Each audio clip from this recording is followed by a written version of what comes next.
it's Joe Logan. We had a very fun-filled weekend this weekend. We had our goal planning in the morning. Well attended. It was the first time we'd rolled it out, and I think we're going to try to visit on a quarterly basis, just because we found in the years past when we did goal planning that the follow-through needed to have a little bit of a accountability to it. So quarterly, we're probably going to go through that. We also went to First Rate Financial's Dead Famous People Party. Boy, that was a lot of fun. Got to visit a lot of people with a lot of people that I hadn't seen for a long time.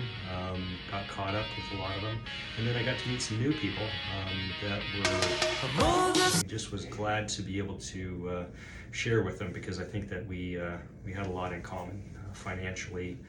Kind of on the same page as far as what our background was. But I did ask her for a business card. She'd been through with 2 other brokerages. She didn't have a business card, and she didn't have an electronic business card, which kind of surprised me. She said, well, the brokerage probably had one, but again, for me, I know implementation is the bigger part of a challenge than actually having a tool. It's actually implementing that tool that tends to be a little bit more of the challenge.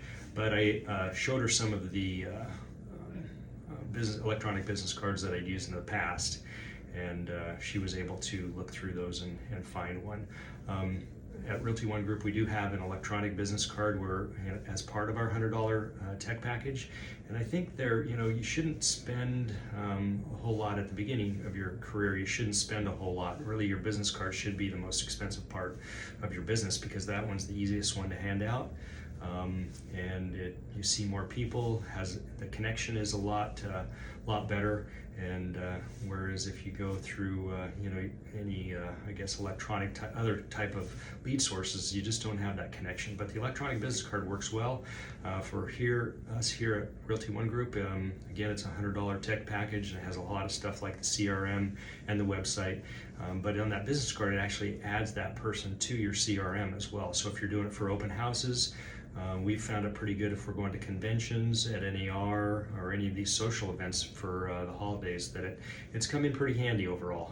It really can add to your database of people, and it's funny when you have the electronic business card how it comes to top of mind as far as being able to share that. And people are very fascinated by the electronic business card, so often you can provide them the resources to be able to have their own as well. And if you need to change for one reason or another, you go into another brokerage, our electronic business card travels with you. And it can be rebranded and all that stuff. So you don't have to worry about being tied into that one thing. So you can, with the electronic business cards, you can make changes to it as well, just to kind of fit your marketing technique.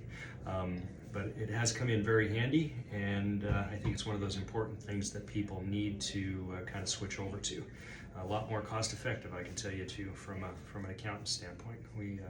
I appreciate that, even though it might be just so super small. But if you have any questions, reach out to me or Lonnie, and we can tell you what else is in the tech package, and if you need some help trying to find an electronic business card that is a low cost option. So I hope you're doing well.